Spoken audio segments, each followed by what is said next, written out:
మహారాష్ట్రలో శివసేన ఒకప్పుడు ఉద్ధవ్ థాక్రే అసలు ఒరిజినల్గా దాని వ్యవస్థాపకుడైనటువంటి బాలాసాహెబ్ థాక్రే దగ్గర ఆ పార్టీని నడిపినవాడు రాజ్ థాక్రే. బాలాసాహెబ్ మరణం తర్వాత రాజ్ థాక్రే పార్టీ నడుపుతానంటే నేనే నడుపుతాను వారసుడిగా అని చెప్పి వచ్చాడు ఉద్ధవ్ థాక్రే.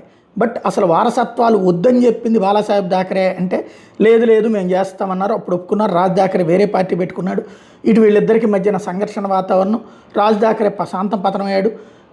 అలాగే ఉద్ధవ్ థాక్రే నిలబడి చివరికి బీజేపీతో కలిసి ముందుకెళ్ళి ఆ తర్వాత బీజేపీకి వెన్నుపోటు పొడిచి తర్వాత తనకి తాను వెన్నుపోటు పొడిపించుకుని ఆ తర్వాత తను చివరికి ప్రజామోదానికి దూరమై తన కొడుకుని సీఎం చేయడానికి అంటే ఉద్ధవ్ థాక్రే బాలాసాహెబ్ థాక్రే కొడుకుగా తర్వాత తన కొడుకు అజిత్ థాక్రేని తన వారసుడిగా చేసుకురాబోయి దెబ్బతిన్నటువంటి పరిస్థితి. ఇప్పుడు అక్కడ దేవేంద్ర ఫడ్నవీస్ ముఖ్యమంత్రి. ఆయన్ని ఈ విషయాల గురించి అడిగినటువంటి వేళ రాజ్ థాక్రే ఉద్ధవ్ థాక్రే కలిస్తే మాకు సంతోషమే అంటూ ఒక కీలకమైన ప్రకటన చేసుకొచ్చారు.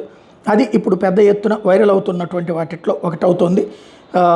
ప్రజలందరూ కూడా బాలాసాహెబ్ థాక్రే కుటుంబం గొడవలు పడాలని కోరుకోవట్లేదు, ఒకళ్ళకొకళ్ళు కలిసి ఉండాలని కోరుకుంటోంది అంటూ చెప్పడం అన్నది ఏదైనా రాజకీయ ఎత్తుగడ ఏంటి అన్నది తేలాల్సి ఉంది.